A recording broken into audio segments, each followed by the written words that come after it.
Hello and welcome back to this week's TED Talk. I am your host, Marian Carroll, live to you from Atlanta Studios. Now, if you are familiar with my show in any type of way, then you know that my show likes to have weekly guest appearances. And this week's guest appearance is one of my favorites. He is one of my closest friends and also an American hero. Now, if you are not familiar with the day September 11th or 9/11, or what is also formerly called Patriots Day, then Patriots Day is a day that terrorists came onto U.S. soil and crashed 4 of our planes into different places on the U.S.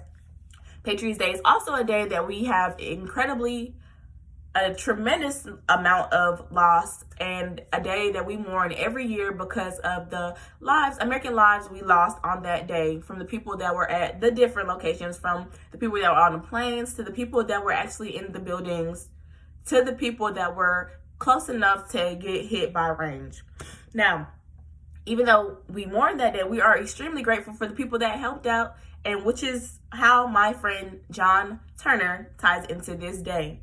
Now, John Turner is a national leader. He led local reforms going on around the country, yes, around the U.S. and around locally. A lot of people from California know John, and that's how I got to meet him. I met him after September 11, but John was around 10 years before September 11, 2011, and is still around now. He's a local advocate. He works at homeless shelters. He works at food banks. He works. You may hear him talk about the voting now. He has a huge social media platform. John also he also helped with the change for colored men being incarcerated, but he is also an activist for all. He wants everybody's voice to be heard equally. He wants everybody's voice to be counted equal. He believes in equality between all.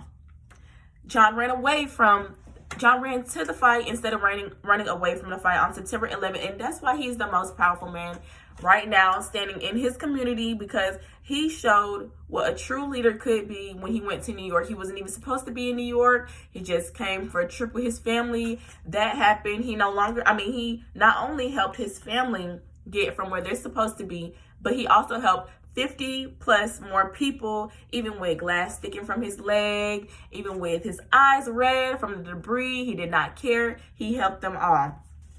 John was quick to run to the action instead of away. Now, instead of me doing all this rambling, I would like to introduce to you a community hero, my friend, somebody that you should be familiar with, or that you will learn to love, John Turner.